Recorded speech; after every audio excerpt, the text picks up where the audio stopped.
Директорот на депонијата Дрисла бил непријатно изненаден од истрагата во Бугарија со која се испитува дали фирмата Блацион увезувала сомнителен отпад. Горан Ангелов за телевизија 24 одговори дека нема простор за паника во земјава затоа што тука не бил увезен опасен отпад. Јас сум мал содружник со 15% во таа фирма, Балцион. Не сум управител ниту овластено лице. Се надевам брзо ќе се расчисти ова, во интерес на јавноста, но и на засегнатите страни кои сме затечени и непријатно изненадени.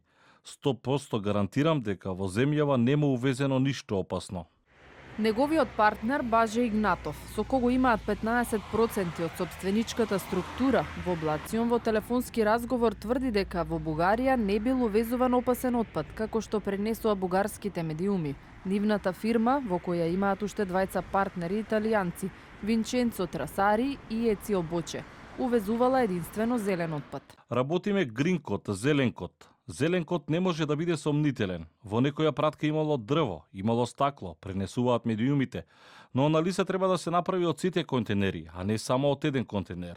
Бидејќи тие примероци на дрво или стакло што велат ги нашле се во дозволените граници до 6%, како што се пропишани по Венециската конвенција. Игнатов објаснува дека станува збор за 25 контейнери или 500 тони отпад. Бугарското обвинителство ја отвори истрагата и соопшти дека содржината на отпадот на пристаништето Бургас се разликува од она што е декларирано на царинскиот документ.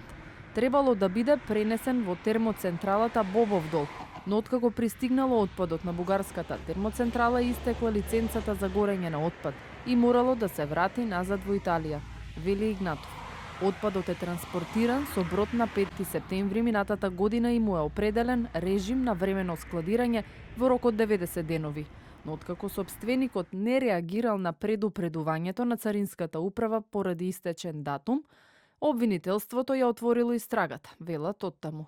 Најавија дека ќе побараат соработка со македонските колеги. Инаку во Бугарија се води истрага и против министерот за животна средина Нено Димов, кој беше во притвор поради увоз на отпад и рестрикции на вода во Перник.